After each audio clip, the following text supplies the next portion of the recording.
Albert Einstein aliwahi kuulizwa, akili ni nini?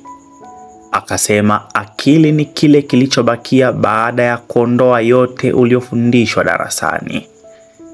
Kwa mujibu wa Einstein, kuna watu wakiondoa yale waliofundishwa darasani, vichwa vyao vinabaki vitupu. Namaanisha kitu pekee walichojaza kichwani ni walichofundishwa darasani. Hawa ndio hujisifia vyeti au idadi ya degree walizonazo. Hawana akili, japo wana elimu.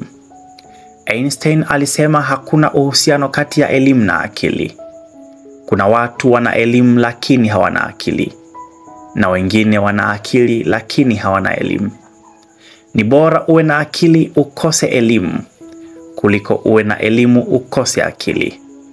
Watu maarufu katika sayansi duniani kama Isaac Newton, Galileo Galilei na Archimedes wa Syracuse hawakuwa na elimu yoyote ya cheti, diploma wala degree rafiki, lakini walikuwa na akili ajabu.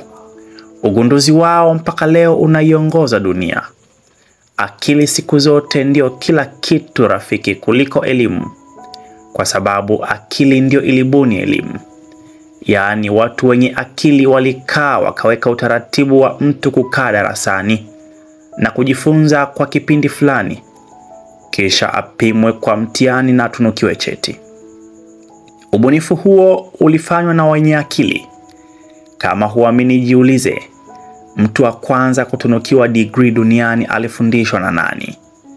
Kumbuka, Einstein alisema akili ni kile kinachobakia baada ya kuondoa yote uliofundishwa darasani. Jiulize, ukiondoa yale uliofundishwa darasani, unabaki na nini? Kama kuna kitu kinabakia, basi hicho kinachobakia kinaitwa akili. Mtu mwenye akili ni rahisi kutengeneza ulimwengu wake mwenyewe kuliko mtu mwenye elimu. Mtu mwenye elimu ametengenezewa ulimwengu na yule aliyempa ile elimu, kuwa afikire namna gani na atembee namna gani.